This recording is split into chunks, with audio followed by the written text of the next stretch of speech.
Hey, much love and respect to everybody tuned in. Got a quick video for you guys right here. Thought this was very interesting when I first came across this. Finding Mexica people. All right, when we're talking about original Aztec, we're actually talking about Mexica. All right, so it's just one thing I wanted to point out right away before we get into the information. They're going to talk about, say the word Aztec a lot, and just want to remind everybody the original Aztec were called the Mexica, Mexica. All right. Also, want to just remind everybody they're going to talk about the English and Puritans. We already know who's the real Puritans. A lot of these Puritans, most of these were crypto Jews, crypto Muslims. All right, check the background, check the genealogical history behind their families and the names.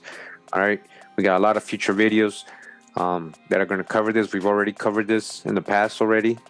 Just want to remind everybody to dodge the hijack when you hear the word Puritan. All right, and also English. We all know that a lot of these so-called English, like Francis Drake, as you see here, were actually also cryptos, Sephardic Jews, Moors. These were the pirates. These were the captains of the ships. These were the so-called enslavers and these conquistadors, these so-called English. All right, we're going to hear the word English a lot. We're going to see the role they were doing with the Mosquito tribes of Nicaragua. I remember they're going to say some Negroes crashed here, shipwrecked, and dodged the hijack because that was the Puritans with the Pequots. That was the Puritans with the Pequots. We already got the info in the past video. Make sure to go back to the library if you are new and catch up on the information we've gone over. Thank you once again for being here. Let's go ahead and get started with the video. Mosquito. This is from the proceedings of the 8th American Scientific Congress held in Washington, May 10 to the 18th, 1940. Under the auspices of the Government of the United States of America, Volume 2, Anthropological Sciences, Department of State, Washington, 1942. Alright, so it says here, the Sigua, Southernmost Aztec Outpost, by S.K. Lothrop, Assistant Curator of the Middle American Archaeology in Peabody Museum, Harvard University, Cambridge, Massachusetts. It says the fact that an Aztec colony existed in northwestern Panama in the 16th century has been known to scholars for over half a century, but the curious history of this group, scattered through various documentary sources, has never been brought together. As the vicissitudes of the Sigua typify larger movements of population and what must have been the fate of many other native tribes during the colonial period, we shall follow the course of events which carried them from Anahuac to Panama and ultimately to the island of Jamaica. So when they say northwestern Panama, they're also including the southeastern part of southeastern part of Costa Rica, which is the border, and that's the Talamanca Native American region. It's called Talamanca. Alright, so as you can see here, it says some Aztecs went all the way down to Panama, Costa Rica, and ultimately to the islands of Jamaica. Alright, so let's continue. Some Aztecs. And continuing a little ahead in this article regarding the Sigua, right, the Aztecs that made it down over to Panama and Costa Rica, it says, at this time, yet there had arisen in the Caribbean a new political power, which soon was destined to destroy the Sigua, a feat which Spaniards had failed to accomplish in nearly 2 centuries of intermittent warfare. This was the kingdom of the Mosquitos. Again, the Mosquitos. Here we go. We know about the Mosquitos, right? The history of the Mosquitos is briefly as follows. In 1641, a shipload of Negro slaves under charge of the Portuguese named Lorenzo Gramacho was wrecked on an island known as Mosquitos off the coast of Nicaragua. So now you see, first they told us in Wikipedia and all these other sources that they don't really know the origin of these so-called slaves, but this document from Harvard actually is telling us that it was from a Portuguese. They were from a Portuguese, I guess, ship. There's no mention here of these so-called Negroes taking over the ship and rebelling like we've learned in Wikipedia. but we've learned so many accounts there, and they admit that they don't really know which one's the most accurate. I mean, here Harvard could be just trying to create a story to explain these Negroes in this coast as well. Now, this is saying something totally different from what we just learned, because we know that the Puritans, when they were attacked by Spanish in Providence Island, they went to Gracias a Dios in 1641 and supposedly shipwrecked there, the Indians. So why is this telling us a different story now? Continuing, it says most of these Negroes escaped and organized as an army. They conquered various native tribes. With the women of the conquered, the victors rapidly increased in numbers, creating a mixed race. Encouraged by the English in Jamaica, who formally recognized a mosquito king, right? We just read that, right? They took him to London in 1632, right? The king, and it was the Puritans, the Pilgrims from Providence Island. Right here, it's telling us English from Jamaica. It's telling us different things here, but we know we can dodge some of the hijack and read other accounts and know that they're exactly talking about the Pilgrim Puritans, all right, that were in Providence Island and also had, of course, colonies in Jamaica, probably. It says they raided Spanish and Indian settlements. All right, so the mosquitoes, you know, helping the English, raided Spanish and Indian settlements. The Spanish were enslaving thousands of Native Americans. So they were taking their Native Americans and selling the men to the English as slaves and keeping the women for themselves. So they were selling these Native American copper colored tribes, right? We know what's over here, copper colored so called Negro tribes, and giving them to the English. The English in turn would take them to their English colonies. Yes, English colonies in America, and up there in Massachusetts. Remember, they said they were trading for the Pequots. They would say that they trade in Pequots for Africans. They would send some Pequots down from Massachusetts to the Caribbean and supposedly buy and bring up some Africans, right? That's what we're going to learn later. But we know this account from Harvard is that they were helping, the English, these mosquito tribes, raid Spanish and Indian settlements, selling the men to English as slaves and keeping the women for themselves. These depredations were extended as far north as the Petén and southward to Chiriquí and Portobello. Plans for the extermination of the mosquitoes were drawn up as early as 1711 and 1714, but nothing seems to have been accomplished. I guess this is what the Spanish wanted. And in 1720, the king ordered the Spanish minister in England to make formal protests over the sale of Spanish subjects as slaves in Jamaica. So basically, what they is saying here is that they were complaining, the Spanish, that they were actually selling their own captives because they were stealing them from them and then going to Jamaica and selling them there. So they were taking them from the Spanish were doing all the work of capturing them, and so the English were using the mosquito to go grab some so-called Negro slaves and sell them in Jamaica. Because where's all these descendants? If they look like the so-called Native Americans of today, why does the population of Jamaica, why is it mostly copper colored? It goes way back. They had help. That's the only way they could have invaded you and your ancestors, because they had help. Alright, so let's continue. So we're going to read here how the mosquito did this to the Sigua, right? That the Sigua, it says, were taken in these raids comes to light as a result of an investigation ordered by the Spanish crown in 1722. The governor of Costa Rica, Don Diego de la Haya Fernandez, Heya, reported on the 30th of September that over 2,000 Indians had been taken from the island of Tohar and the adjacent mainland.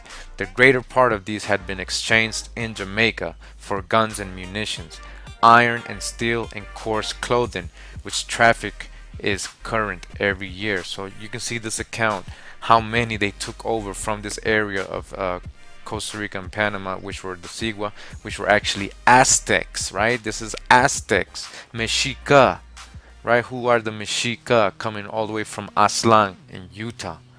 And as you know, if you don't know, this is, if you can remember, Aztecs are copper colored tribes. We've read about it in the other books and the other parts, and we've seen depictions of Aztecs from this area in Mexico.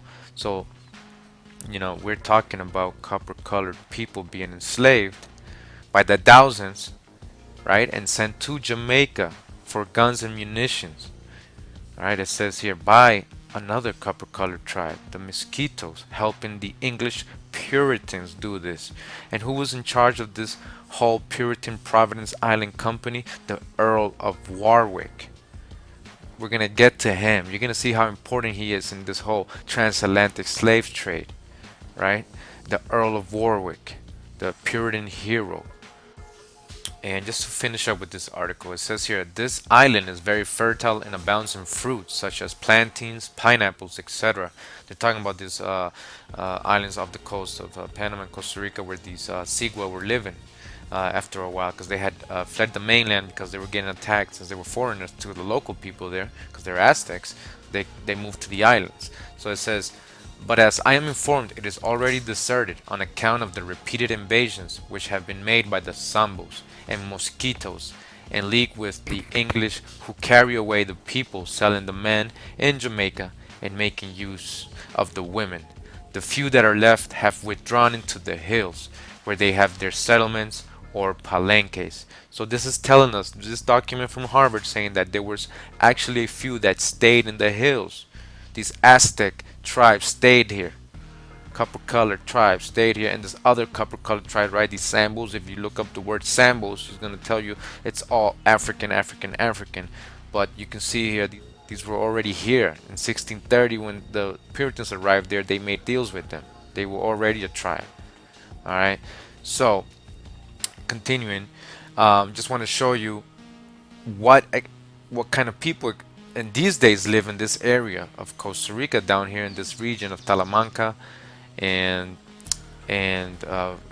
southern Costa Rica or northwestern and the whole coast of Panama and these islands called Bocas del Toro because this is one of the islands they're talking about in these articles. These are the kind of people that are over there right now. As you can see, copper colored people.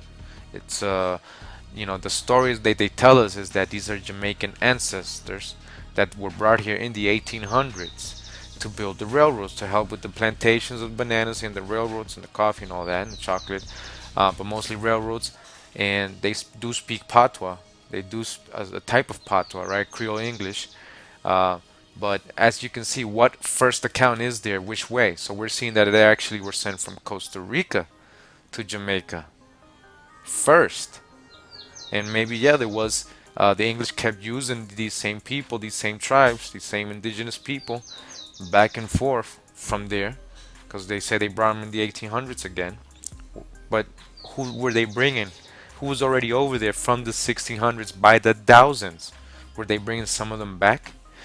Or other tribes that they had enslaved in other parts of South America and America? Remember, Jamaica was the hub, we read earlier, of the slave trade of Native Americans. All right, so a little bit more information on the Sigua, right? We know they were the Mexica people, so-called Aztec, the Mexica, talking about original people, indigenous people, all right? And, they were all over this area, what we call eastern Panama and southeastern Costa Rica, the area we call Talamanca. As it says here, that data of Maiz in Talamanca, Costa Rica, and hypothesis by Doris Stone.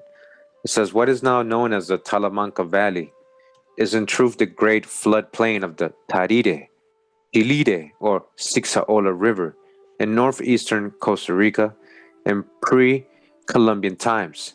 It formed part of the province of Ara, which extended from the northern half of the actual Talamancan Range to the Caribbean Sea and included the Tarire River and its tributaries.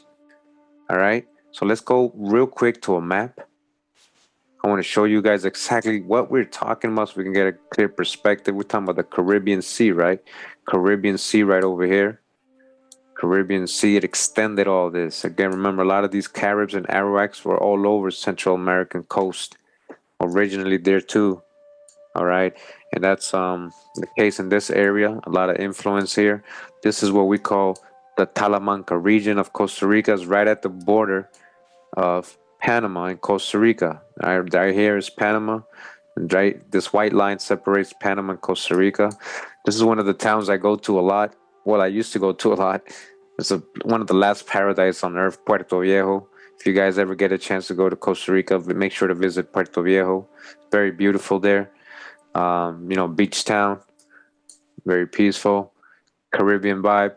But either way, the islands we were actually talking about earlier, with the Sigua were being enslaved and they were being pushed to by the native tribes, was actually these islands right here. As you can see, Isla Cristobal Colon, Bocas del Toros, I mentioned earlier, another beautiful place you can visit while you're in Costa Rica, Puerto Viejo. You can take a tour there. They'll take you on even a day tour, or you can just go stay there. They have a little town. It's beautiful there. All right, Bocas del Toro. These are the islands they were talking about. And from here, again, let me show you how close, right? Jamaica's right here. Jamaica's right here. You see, they were being brought to Jamaica, right? Jamaica, Mexica people that were in Costa Rica. So again, a lot of the indigenous local Costa Ricans were also brought over there, enslaved with the Sigua, all right, and sent to uh, the Jamaica again. In the middle, we got Providence Island, as you can see, Providencia. All right, so again, Costa Rica, it's right here. We're going to Talamanca right here. The Talamanca is an indigenous region. It's a lot of reserve here, indigenous reservations and all that. The Bribri people, especially the Bribri tribes, are right here. So I just wanted to show you guys where we're talking about when we're talking about this area we're about to read, and where these seeds were being taken from. All right. So again, this province was part of the Ara Empire, which extended from the northern half of the actual Talamanca Ridge to the Caribbean Sea. All right. Now it says this floodplain has also been called by other names, some of which are Guaymi, Dui, and Coasa. Before the European came, this region was inhabited by diverse peoples, among whom can be counted the groups we know today by the collective term Talamancas, including the Bribri and the Cares. The majority of the aboriginal inhabitants of this area made evident through their manner of living and language affiliations and connection with the southern hemisphere. All right, we're talking about the Incas. All right, we're talking about all these southern South American people. Again, we're gonna go to the map just so you can be clear. Again, Costa Rica, then you got Panama, and then you got South America, right? Colombia, Venezuela, Ecuador, Peru. Again, the Inca Empire and all this stuff extended all the way up to Costa Rica. In Panama, it was like a hub. It was a middle passage for the northern people, the northern hemisphere and the southern hemisphere. Depending on how you want to look at the map, if you want to flip it, vice versa. But either way, this is a hub. This was a middle passage right here. I talk about a middle passage, right? So various affiliations, the connection with the southern hemisphere, as it says here. But there was another people in the valley who were newcomers at the time of the Spanish arrival, all right, and whose culture reflected a northern origin. They were known as the Sigua or Sigua, and were in truth warrior settlers under the guise of merchantmen. All right, these were warriors. It is generally believed that the appearance of the Sigua in Central America took place as the result of a plan of expansion for the Aztec Empire. All right, the Mexica people, the Aztecs, conceived by the Emperor of Mexico, Huitzolt, who reigned from 1486 to 1502. Certain it is that the Emperor Montezuma II received ample credit in the early documentation for this eastern advance. Now you see why the Sigua were in Costa Rica? It is also conceded that it was gold that brought the Mexicans to the province of Ara. All right, gold. Future video, I'm going to show you how much gold was over in these regions. Gold. All right, again, gold. Just like we saw in the so-called Hindu texts and all these stuff that they were looking for gold when they came to the Americas. Gold was found here and worked in the adjacent regions. Furthermore, Ara lay on the western periphery of a 50-league trading track, which stretched eastward into areas where metallurgy evidenced even greater technique. This skill in working metal, as well as the objects themselves, were coveted by the warrior merchant clique who helped them maintain and to make great the Aztec dynasty. When the newcomers appeared in the province, the term Sigua, signifying foreigner in the local tongues. All right, so that wasn't their name. That's what the local people were calling them. Yeah, you foreigners. was applied to them. It was only a question of time before the valley of the Tarire River came under their dominance, and the East erstwhile native chieftains admitted their homage or were pushed back into the hill lands where they offered continuous sources of war and disorder. All right, so we continue again in this article, The Sigua, the southernmost Aztec outpost by C.K. Lothrop. All right, again, assistant curator of the Middle American Archaeology, Peabody Museum of Harvard University. So we continue, it says here, we have found only one more historical reference to the Sigua in a report on the missions of Talamanca written in 1763 by Fray Manuel de Urcuyo. The strangest thing in the mountain region of Talamanca, he writes, is that the Indians of the Sigua tribe who are upon the islands and shores of the North Sea, nearly all of them have a tail more than a third of a yard long, and doubtless on account of this monstrosity they do not mingle with the other tribes, but are only to be met with on the island of Toshar, or Tojar, whither the other tribes go to trade for cacao, the yield of which is there very good in quality and abundant. All right, abundant. This island is very fertile and abounds in fruits such as plantains, pineapples, etc.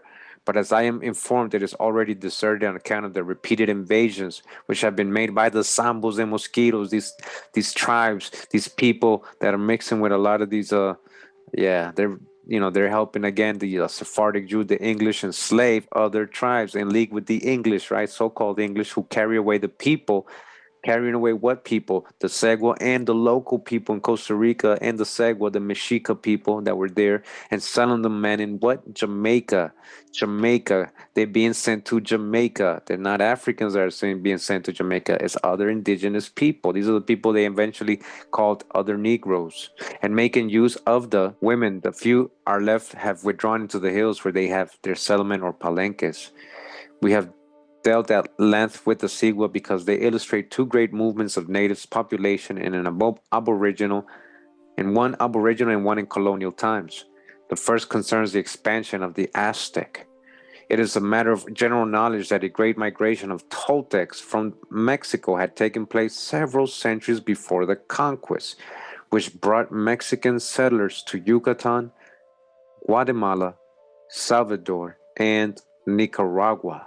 So, right, so what they're talking about here is that it wasn't just that the Mexica people came down from Mexico. This is something that's been going on for a long time. One major case was the Toltecs. The ancient Toltecs came down here. All right, I want to show you something real quick, and this is in my genealogy. All right, so this is a part of my genealogical tree, and this is what some of my ancestors here. All right, we got a conquistador. All right, took by force the Chorotega queen. All right. Some say her name was Nanda Jude. Nanda Jude. Just show you this is a painting, a local painting in the local town right here. All right. You see the corn, the ant people. You see that's what they have here. Nanda Jude, the Chorotega queen. All right. 12th great grandmother, my direct ancestor. All right. I want to show you a little bit about the Chorotega since we're talking about Toltecs coming down to Costa Rica or this area. All right, so we're in this Wikipedia article real quick on the Mangay language, which is the language that the Chorotega indigenous group of Costa Rica spoke. It says an extinct Otto-Mangan language indigenous to Nicaragua, Honduras, and Costa Rica.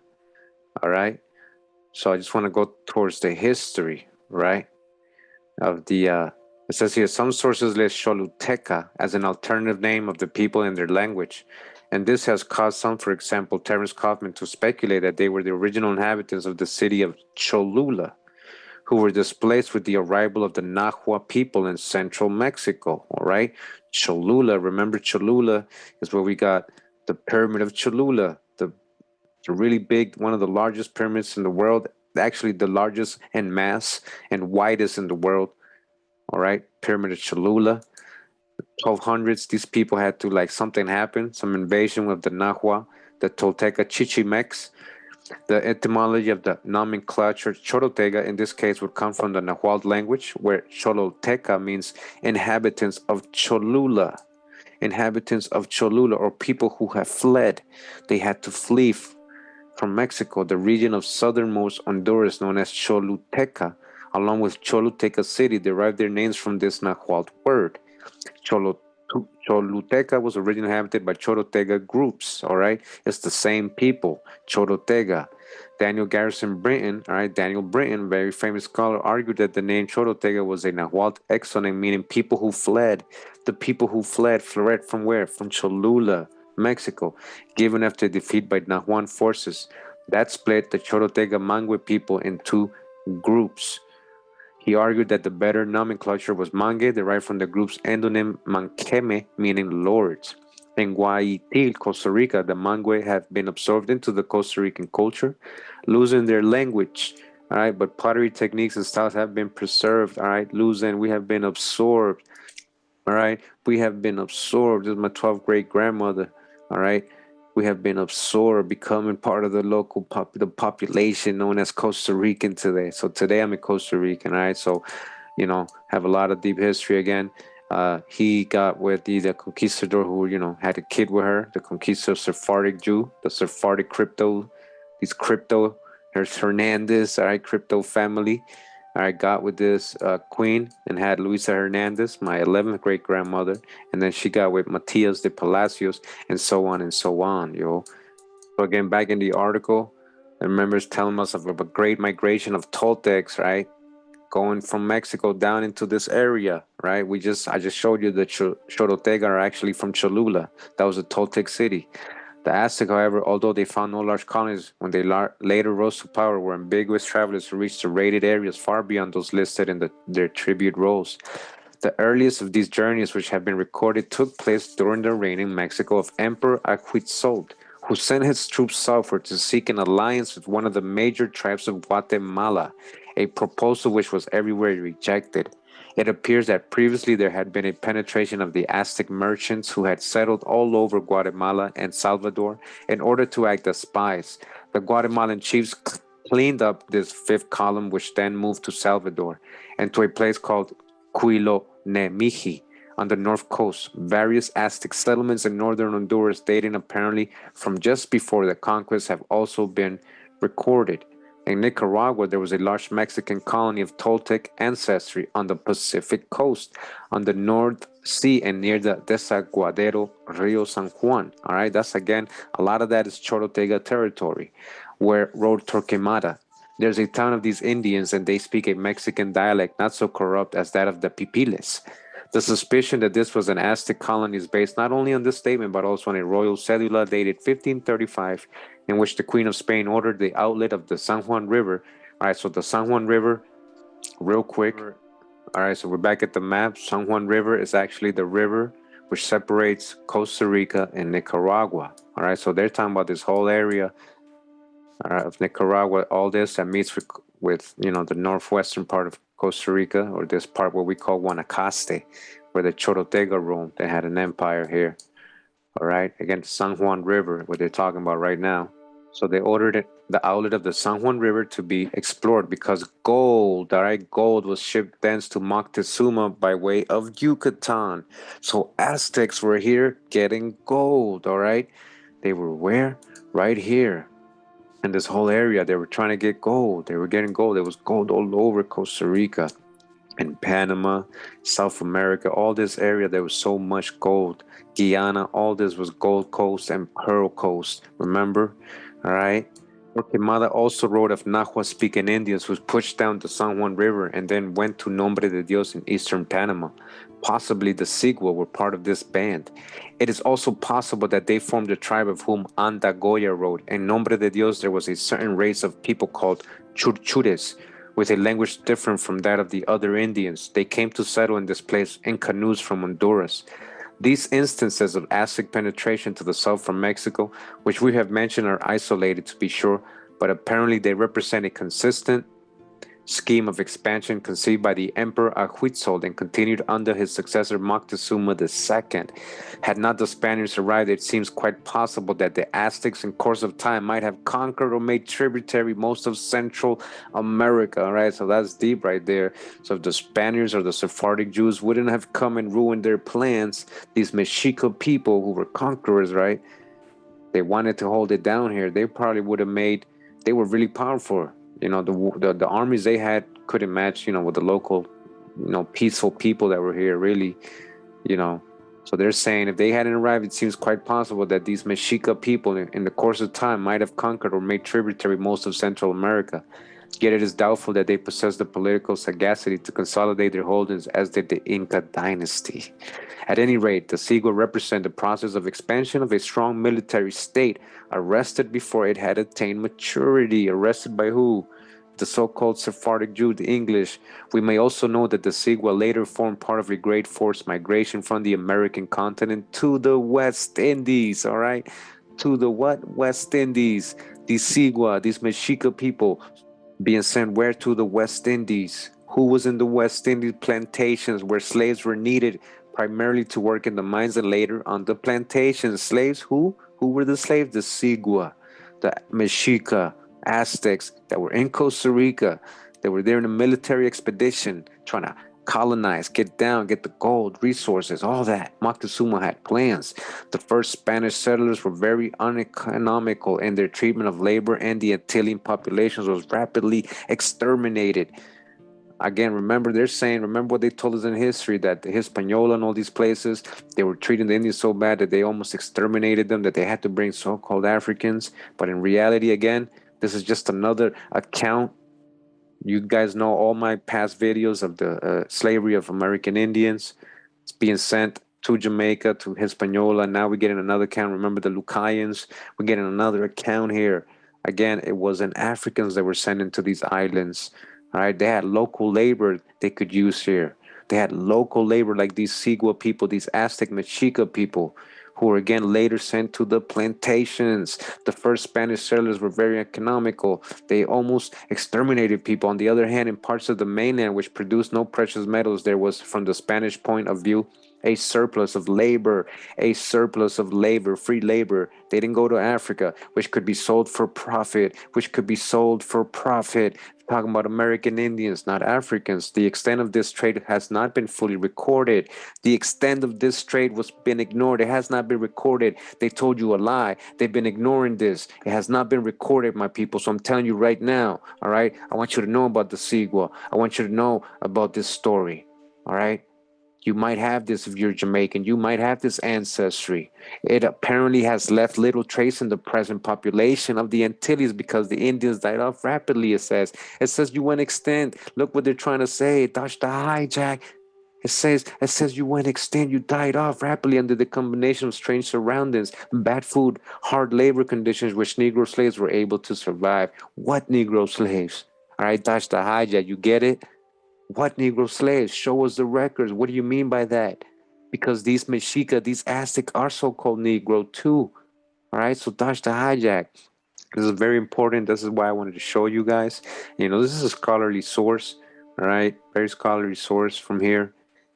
Primary sources describing these people, the Spanish. We're talking about the 1500s. All right, Mexica people being sent to Jamaica. Jamaica. All right. Out of many, one people, right? Out of many, one people.